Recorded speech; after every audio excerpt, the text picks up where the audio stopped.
इंद्रसयवन्दियाणं त्रिभुवनहितमहुर्विशदवक्काणम् अन्तातीतगुणाणं नमो जिनाणं जिदभवाणम्। बोली श्री खजराट पार्श्वनाथ भगवान की जय। आचार्य श्री कुंद कुंद स्वामी की जय। हम सभी बड़े सौभाग्यशाली हैं जो हमें आचार्य कुंद कुंद स्वामी का महान ग्रंथ पंचास्तिकाय पढ़ने का अवसर मिल रहा है। आज हम दो गाथाओं का अध्ययन करेंगे, क्रमशः गाथा क्रमांक 152 और 153। ये दोनों गाथाएं बहुत महत्वपूर्ण हैं। द्रव्य मोक्ष क्या होता है, उसका क्या स्वरूप है, ये हम इन गाथाओं से समझने वाले हैं। चलिए प्रारंभ करते हैं। ये दोनों गाथाएं अंतिम गाथाएं हैं दूसरे महाअधिकार की। इसके बाद तीसरा महाअधिकार जो कि चूलिका है, तीसरा अधिकार चूलिका के रूप में मोक्ष मार्ग चूलिका, निश्चय और व्यवहार मोक्ष मार्ग के विभिन्न विषयों को प्रस्तुत किया जाएगा इस पर। चलिए प्रारंभ करते हैं। गाथा क्रमांक 152। उच्चारण दंसण णाण समगम, ये पूरा एक शब्द है। दंसण णाण समगम। झाणम झाणम णो णो अर्ण दव संयुक्तम अर्ण दव संयुक्तम। जायदि जायदि णिज्जर हेदु णिज्जर हेदु। सहाव सहिदस्स सहाव सहिदस्स। साहुस्स साहुस्स। दंसर्णाण समग्गम दंसर्णाण समग्गम। झाणं नो अर्णदव्य संयुक्तम झाणं नो अर्णदव्य संयुक्तम। जायदि निज्जर हेदु जायदि निज्जर हेदु। सहाव सहिदस्स साहुस्स सहाव सहिदस्स साहुस्स। बहुत अच्छी गाथा है। स्वभाव सहाव सहिदस्स साहुस्स। सहाव स्वभाव, सहिदस्स सहित, साहुस्स साधु के। स्वभाव से सहित साधु के द्रव्य मोक्ष की चर्चा है। द्रव्य मोक्ष किसे होगा? सहाव सहिदस्स साहुस्स, स्वभाव से सहित साधु के। पूरा क्रम इन दो गाथाओं में स्पष्ट किया जा रहा है। स्वभाव से सहित साधु के दंसणान समग्गम झाणम। दंसण णाण, दंसण दर्शन, णाण ज्ञान, दर्शन और ज्ञान से समग्गम समग्र सहित युक्त, दर्शन और ज्ञान से समग्र यानी युक्त सहित झाणम ध्यान। दर्शन और ज्ञान से सहित जो झाणम, झाणम का अर्थ होता है ध्यान। कैसा ध्यान?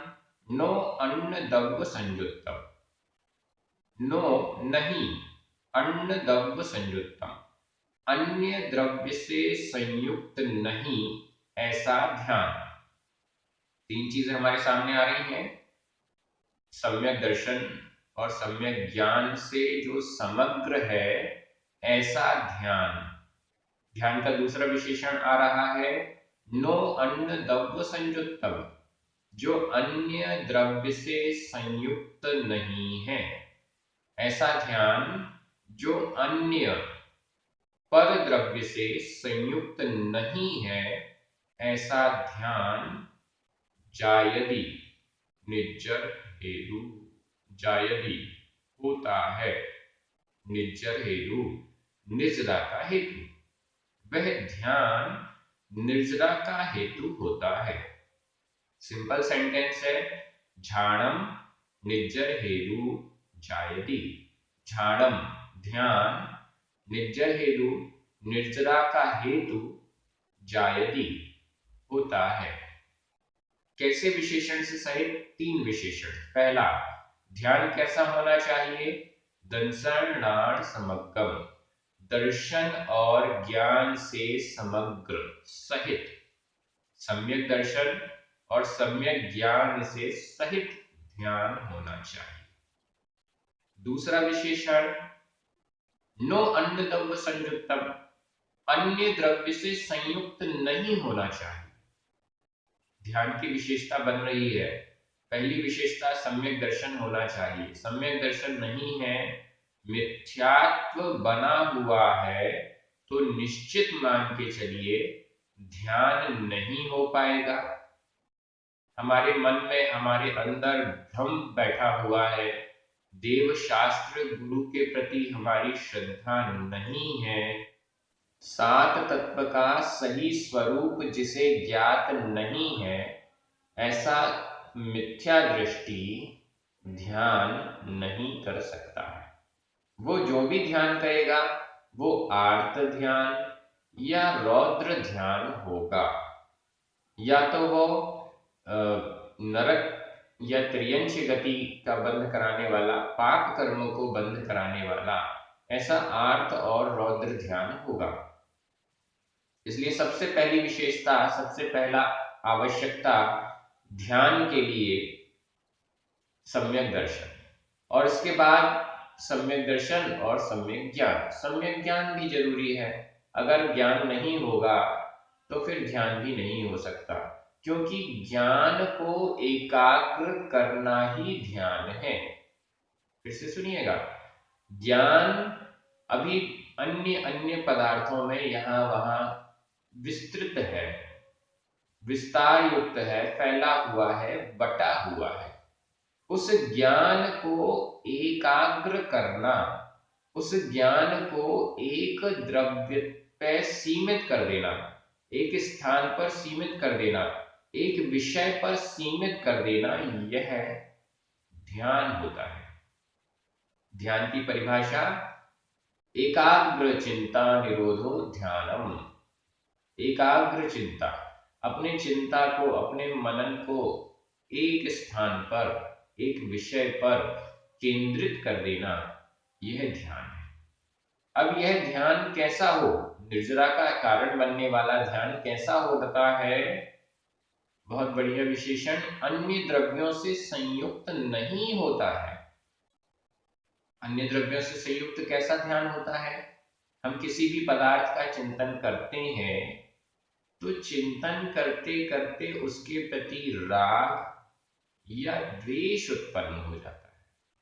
हम चिंतन कर रहे हैं, ये मोबाइल सामने है, मोबाइल के बारे में हम चिंतन कर रहे हैं, अच्छा है, बुरा है, ऐसे भाव आने लग जाते हैं। मुझे पसंद है, मुझे पसंद नहीं है, ऐसे भाव आने लग जाते हैं। फिर हम राग और द्वेष करने लग जाते हैं। तो ऐसा नहीं। ध्यान कैसा होना चाहिए? अन्न द्रव्य संयुक्तम नो, अन्य द्रव्य से संयुक्त नहीं, अन्य द्रव्य से जुड़ा हुआ नहीं। यहां अन्य द्रव्य से तात्पर्य यह नहीं है कि किसी पर पदार्थ का ध्यान नहीं किया जा सकता, लेकिन किसी भी द्रव्य का, किसी भी विषय का, किसी भी सब्जेक्ट का ध्यान किया जा रहा है, लेकिन उसके प्रति राग और द्वेष का भाव नहीं आना चाहिए, यह यहां तात्पर्य है। अन्य ग्रंथों में स्पष्ट भी किया गया है, जैसे द्रव्य संग्रह में कहा है, जम किंची विचिंतन तो निरीह वित्ति हवे जदा साहु लद्धूड़ एयत्तम तदाहु तम तस्य उत्तमम ध्यानम। जो साधु निरीह वित्ति होकर जो कुछ भी सोचता हुआ, जो कुछ भी चिंतन करता हुआ, जिस किसी भी विषय को, सब्जेक्ट को चिंतन में ध्यान का केंद्र बनाता हुआ निरीह वित्ति हो जाता है, निष्प्रह वृत्ति हो जाता है, राग द्वेष से रहित हो जाता है। तो यहां पर भी अन्न द्रव्य संयुक्तम नो, इसका तात्पर्य है कि अन्य किसी द्रव्य से, अन्य पदार्थ से संयुक्त नहीं है। जो ध्यान संयुक्त नहीं है मतलब जुड़ा हुआ नहीं है, राग के संयोग से, राग द्वेष के संयोग से रहित है।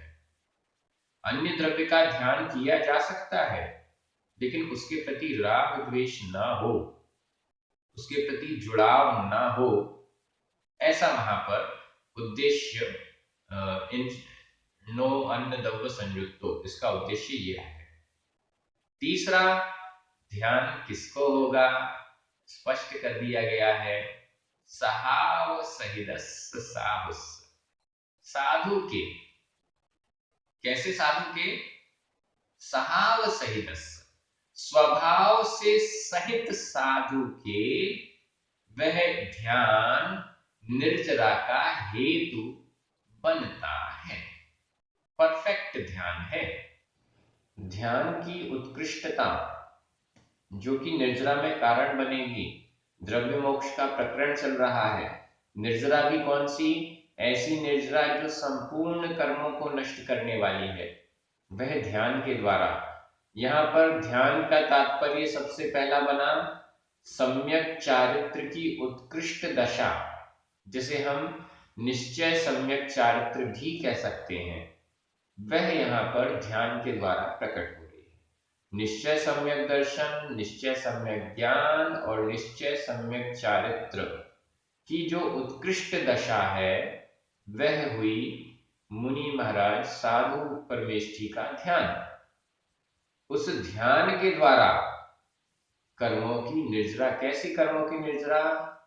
जिससे कि सारे कर्मों का नाश हो जाए, क्योंकि द्रव्य मोक्ष का प्रकरण है। द्रव्य मोक्ष में समस्त कर्मों का आत्मा से संबंध समाप्त हो जाना, समस्त कर्मों की निर्जरा हो जाना, यह यहाँ पर मुख्य लक्ष्य है। तो यहाँ पर जो कंडीशंस बताई गई हैं उनको ही, उन ऐसे ध्यान को ही निर्जरा का हेतु, उत्कृष्ट निर्जरा का हेतु कहा गया है। और इस निर्जरा के द्वारा फिर कर्म नष्ट हो जाएंगे, मोक्ष हो जाएगा। ये अगली गाथा में इसको स्पष्ट किया जा रहा है। दोनों गाथाएं एक प्रकार से पूरक हैं एक दूसरे की और द्रव्य मोक्ष को क्लियर कर रही है। थोड़ी सी चर्चा और हम अगली गाथा में करेंगे, तो जिससे ये विषय कंप्लीट हो जाएगा। यहाँ पर व्याकरण की दृष्टि से प्रायः सभी शब्दों में प्रथमा विभक्ति का एक वचन है। जिनको मैं नहीं बता रहा हूं वो सब प्रथमा विभक्ति के एक वचन है। जायदि वर्तमान काल अन्य पुरुष एक वचन का क्रिया रूप है। सहाव सहितस्य साहुस्य, इन दोनों में ही षष्ठी विभक्ति का एक वचन है।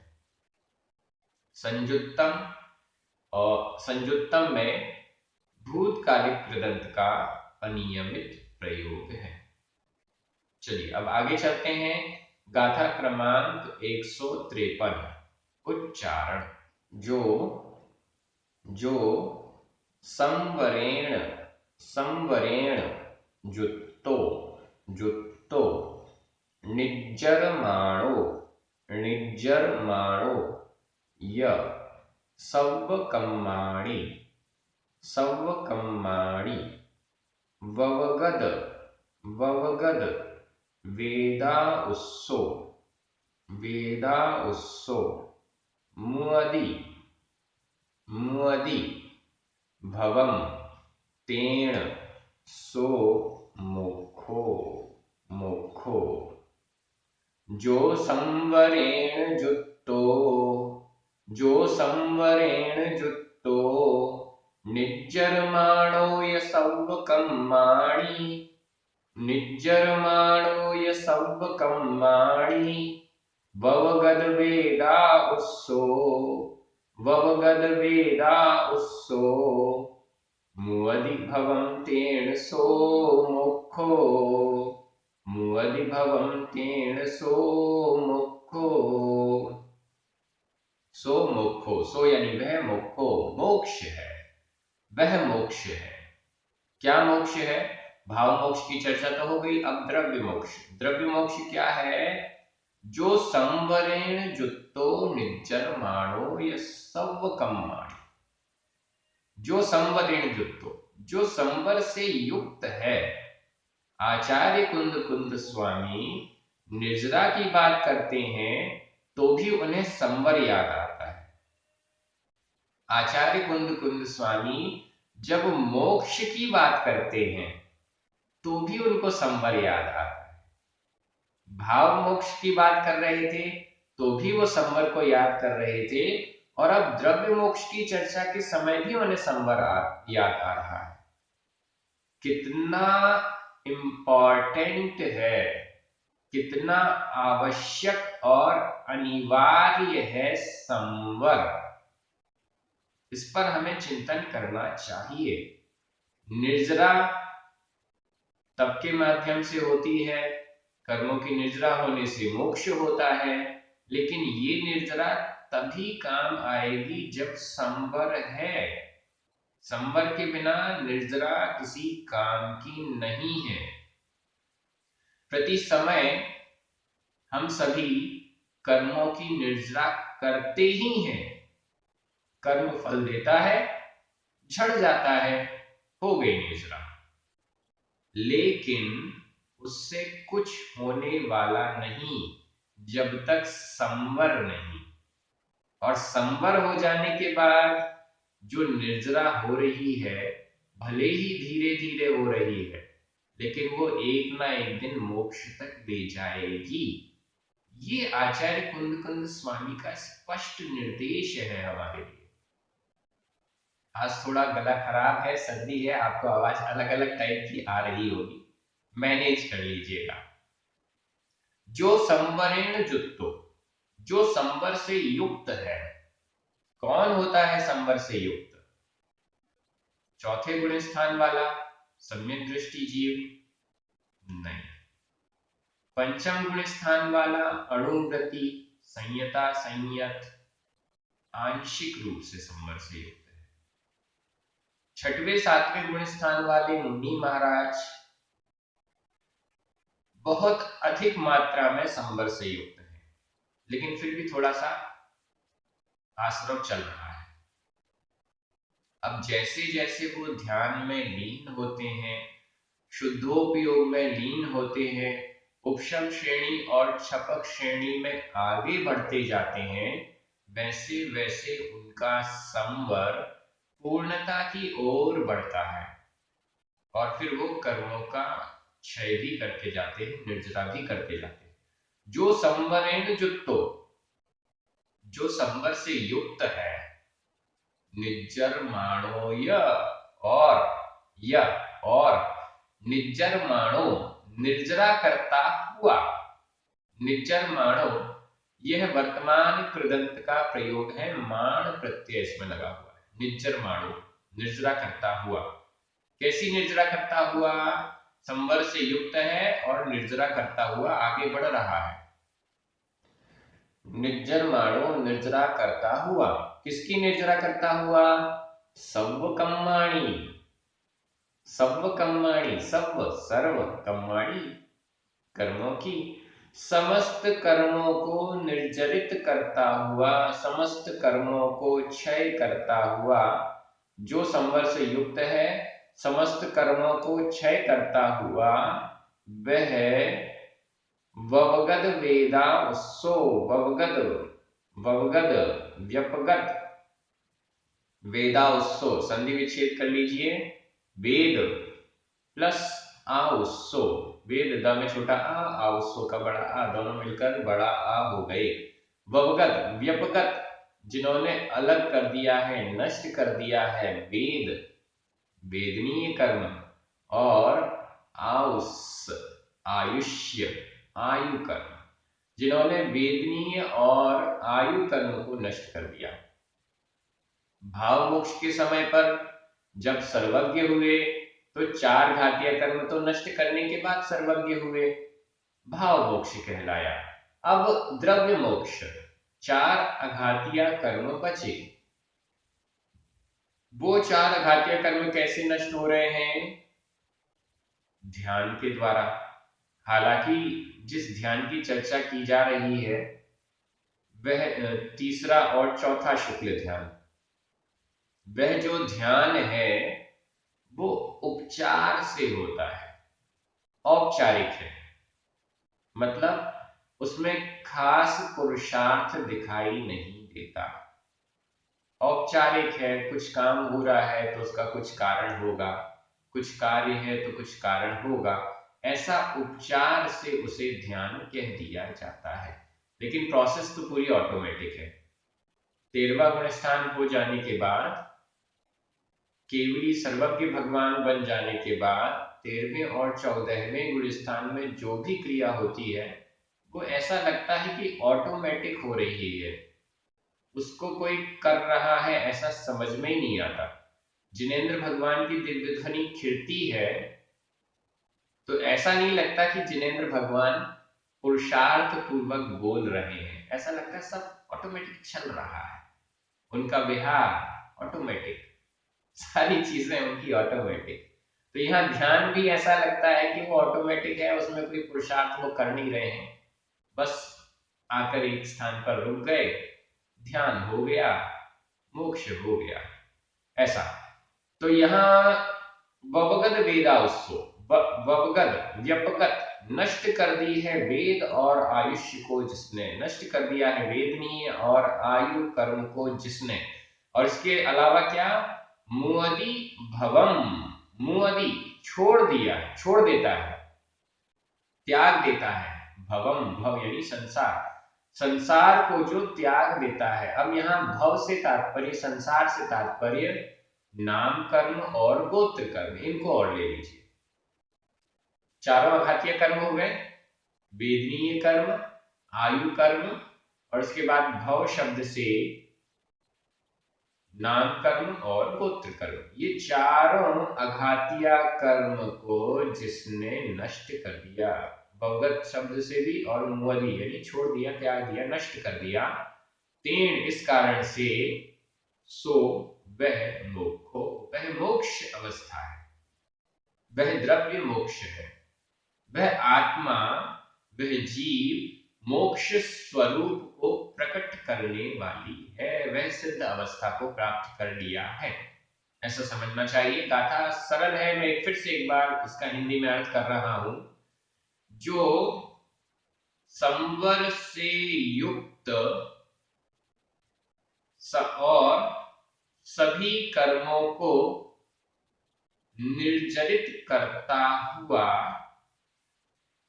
वेद और आयुष्य कर्म से, वेदनीय और आयु कर्म से व्यपगत रहित भव को छोड़ता है, भव का तात्पर्य नाम और गोत्र कर्म को छोड़ता है, उस कारण से सो वह द्रव्य मोक्ष या मोक्ष है।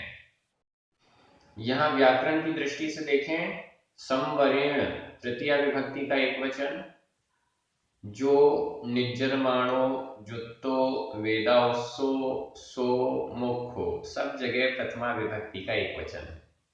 भवम द्वितीया विभक्ति का एक वचन है। सव्वकम्माणि यह द्वितीया विभक्ति का बहुवचन है।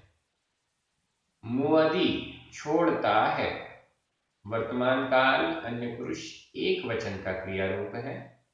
ववगद जुत्तो, ये दोनों ही भूतकालिक कृदंत के अनियमित प्रयोग हैं। निज्जरमाणो, यह वर्तमान कृदंत का प्रयोग है। वर्तमान कृदंत में माण प्रत्यय, अंत आधनावर्ता और माण, ये दो प्रत्ययों का प्रयोग होता है। आप सभी सोचते होंगे इतनी सारी व्याकरण बता दी जाती है, कुछ कुछ तो समझ में ही नहीं आती। नहीं, ऐसा नहीं है। जो लोग प्राकृत व्याकरण वाले वीडियोस देख रहे हैं, समझ रहे हैं, या जिन्होंने प्राकृत सर्टिफिकेट कोर्स किया है, उनको तो ये व्याकरण एकदम सरल दिखाई देती है। जैसे ही मैं बोलता हूँ वो कहते हैं हाँ हाँ, ये तो वर्तमान कृदंत है, ये तो भूतकालिक कृदंत है। हमें थोड़ी सी प्रैक्टिस करनी होगी और प्राकृत भाषा हम सीख सकते हैं। इतने सारे वीडियोस, लगभग पूरे वीडियोस इस YouTube चैनल पर आ चुके हैं, इस प्राकृत ऐप से आप देख सकते हैं एक के बाद एक और प्राकृत भाषा को सीख सकते हैं। चलिए, इस प्रकार से ये दोनों गाथाएं कंप्लीट हो गई।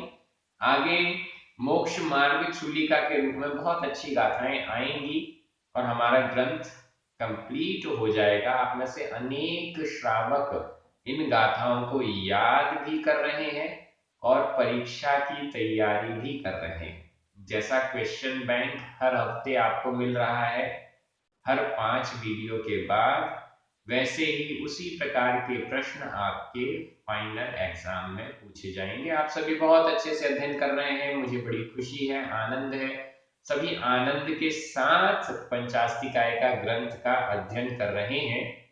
एक अभूतपूर्व कार्य है। जिन पुण्यार्जनों के निमित्त से ये कार्य YouTube और प्राकृत ऐप पर परमानेंट हो रहा है, उनको भी बहुत बहुत धन्यवाद। सभी को धन्यवाद। जिनवाणी माता की जय।